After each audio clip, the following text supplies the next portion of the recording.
Hello, boys and girls. Welcome back to our story time.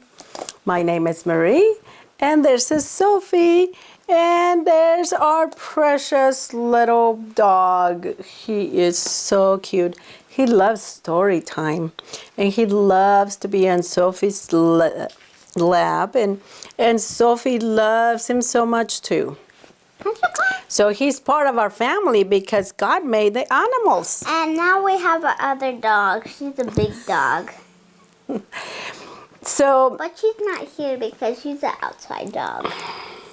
And our story, it continues from when God made Adam. So let's find out how God made Eve. So let's dive into our story.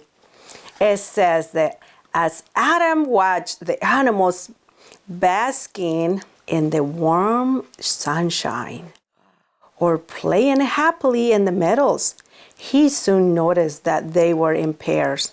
What is pairs? Kind of a fruit that's sweet and you eat. Oh, that's a pear. That's good. But also pairs is also like one of each, right? One male and one female, right? Like mama and daddy, right? That's a good one. Now, I love pears too. Me too. Yeah, those are yummy sweet fruits. Yeah. Yeah. Every animal had a mate. Alongside the majestic lion strode a sleek and slender lioness. You know what lioness mean? Meaning it's a female. I'm just going to say a female or a male, okay? A girl or a boy. With the powerful bull was a gentle cow. Near the tiger was a tigress. That means a girl. Close by the bear was a she-bear, meaning it's a girl, right? Not far from Mr. Rabbit was Mrs. Rabbit, right? And so it was with the giraffe and the zebra and the rhino and the antelopes and the possum and the squirrels. Only Adam was alone. Oh, truly, the animals were as friendly to him as they could be. When he called to them, they stopped and looked at him with their great big wondering eyes. But they couldn't say a single word in return.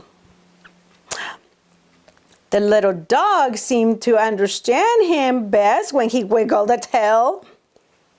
And it was clear that he wanted to speak ever so badly. But he can speak like this. Ruff, ruff. That's right. But all he could do was wiggle and jump about and bark and wag his tail. Many times Adam must have wondered why there was no mate for him, meaning there was no girl for him. Perhaps he began to search for one. Perhaps out of the ache in his heart, he called and called, hoping that someone like himself might hear his voice and answer, "Hello, I'm here," right? Perhaps he half expected to see some beautiful creature come gliding through the forest towards him to be his special friend and companion. But no one came.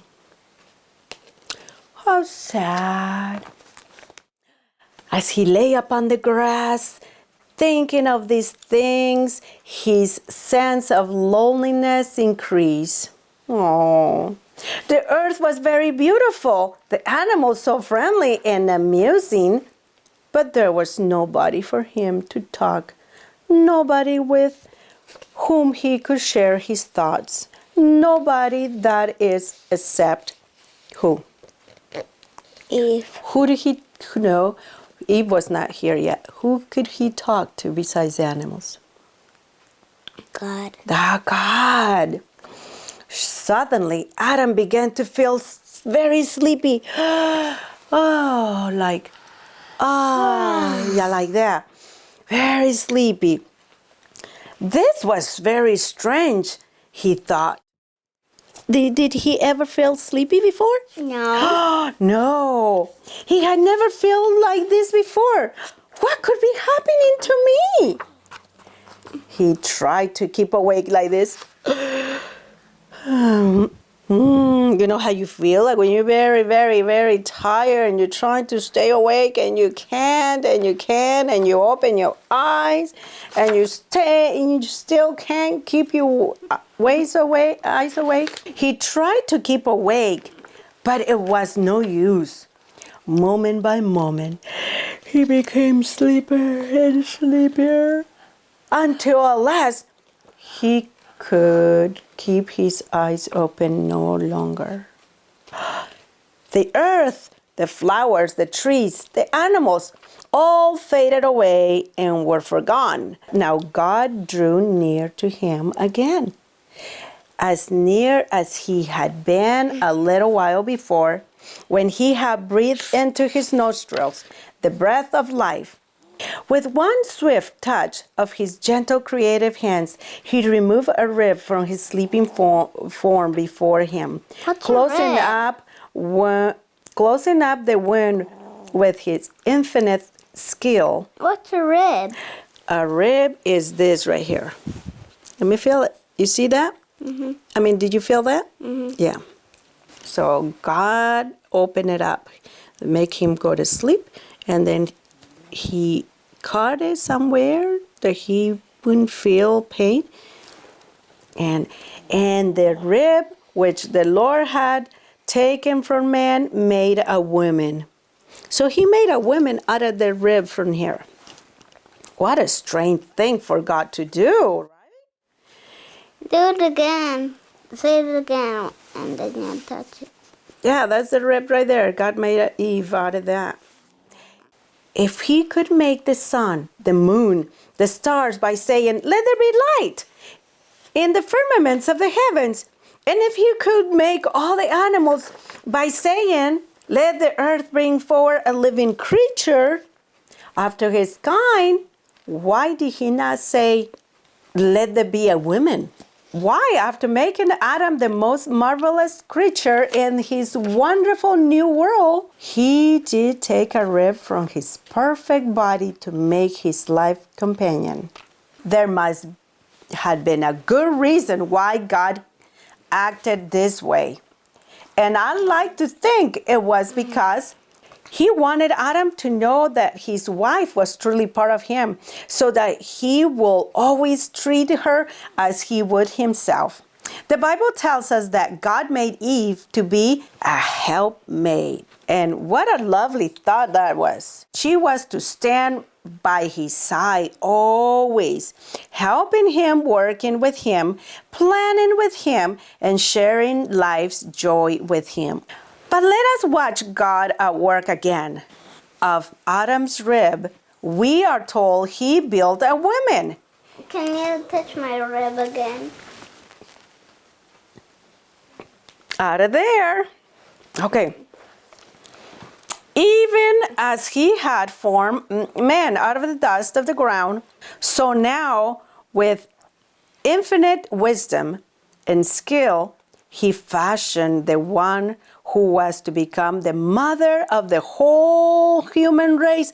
Did you know that Eve was to be the mother of the whole world? Because she was the first woman on earth. So she was going to be the first mother in the whole world.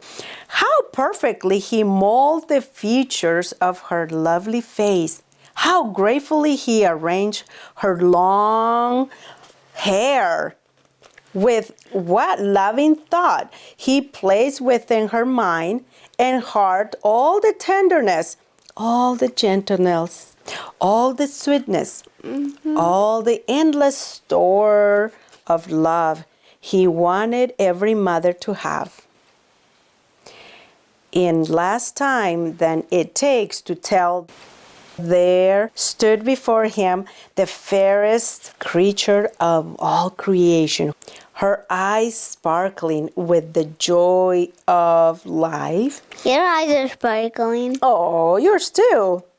A tender smile, giving her pretty face a beautiful beyond compare. And now, slowly and gratefully, she takes her first steps, few steps, as God brings her to who? Adam. That's right, to Adam. What do you think Adam did when he saw her?